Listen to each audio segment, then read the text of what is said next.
사진 출처 기후우울증의 정서적 분위기를 실사처럼 묘사한 이미지 챗 GPT 생성. 기후변화는 더 이상 뉴스 속 이야기만이 아니다. 기록적인 폭염 산불 가뭄 해수면 상승은 이제 우리 일상의 일부가 되었고 그에 따라 심리적 영향을 호소하는 이들이 늘고 있다.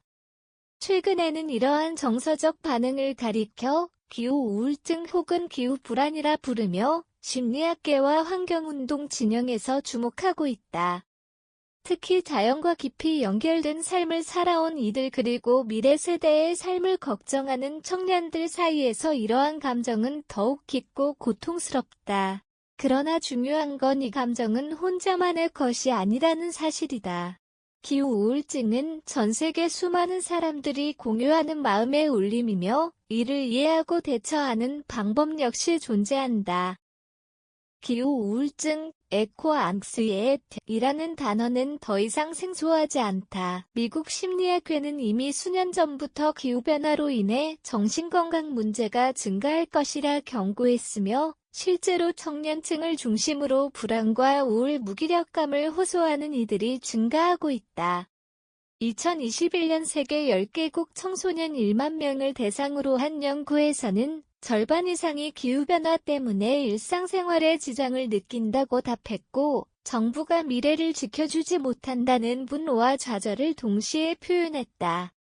기후위기는 인간의 생존을 위협하는 문제일 뿐만 아니라 존재론적 불안을 유발하는 심리적 위기이기도 하다. 이처럼 기후우울증은 단순히 개인의 나약함이 아니라 우리가 함께 겪고 있는 시대적 징후다. 기후우울증에 대한 대처는 무력감을 실천으로 전환하는 데에서 출발한다. 전문가들은 환경운동이나 지속가능한 생활 실천이 우울과 불안을 줄이는 데 실질적인 도움이 된다고 조언한다. 예컨대 일회용품 줄이기, 채식 중심의 식생활, 대중교통 이용, 지역 농산물 소비 등 일상 속 작은 실천들은 우리가 지구와 다시 연결되고 있다는 심리적 안정감을 준다.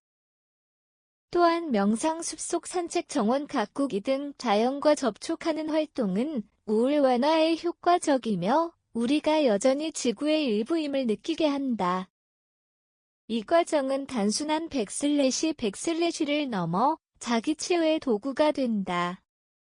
무엇보다 중요한 건 완벽할 필요는 없다는 것이다. 기후우울증은 혼자 짊어질 문제가 아니다. 작은 변화도 충분하다. 혼자가 아니라 함께하는 실천은 기후우울증을 극복하는 데 큰 힘이 된다. 지역 커뮤니티에서의 기후행동 참여, 시민단체 활동, 기후정의 캠페인 등은 사람들과의 유대감을 형성하고 세상을 바꿔나간다는 확신을 심어준다.